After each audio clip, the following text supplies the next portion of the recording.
పూరా లోకల్.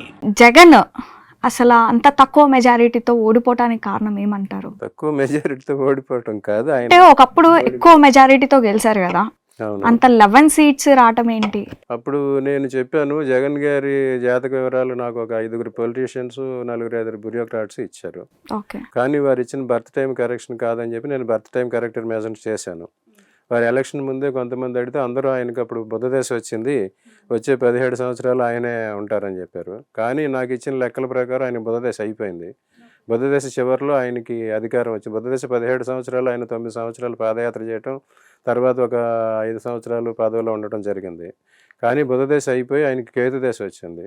కేతుదశ ఆయనకి అంత అనుకూలం కాదు, అందువల్ల ఆయనకి అధికారం భ్రంశం జరిగింది అది చెప్పాను. తర్వాత వచ్చేసరికి ఆయనకి ఇంకో 3-4 సంవత్సరాల వరకు గడ్డు కాలం అని కూడా నేను చెప్పాను. సో దాని ప్రకారం ఎప్పుడైతే జగన్ గారిదేమో నక్షత్రం ఆరుద్ర నక్షత్రం, ఆరుద్ర నక్షత్రానికి అధిపతి రాహువు, వారి జన్మ సమయానికి రాహుదశ వస్తుంది. ఆ రాహు ఆయనకు అనుకూలంగా మంచి పొజిషన్ ఇస్తాడు. కానీ రాహు ఎప్పుడైతే మంచి పొజిషన్ ఇచ్చాడో కేతువు దాన్ని చెడగొడతాడు.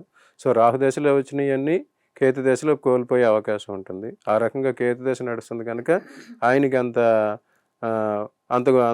విపరీతమైన ఓటమి పొందాల్సి వచ్చింది. రానున్న ఎలక్షన్స్ లో మళ్ళీ ఒకవేళ 29 వరకు ఉండే పరిస్థితులను బట్టి అప్పుడు చూడాలి.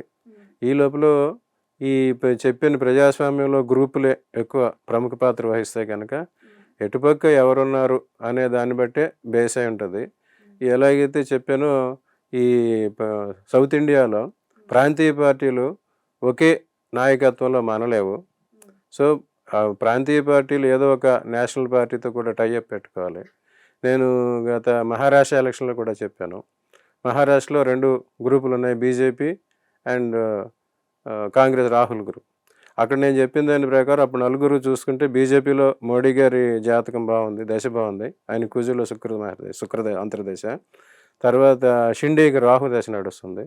ఈ మిగతా 2 అజిత్ పవార్కి ఫడ్నవీస్కి బుధ దశ నడుస్తుంది.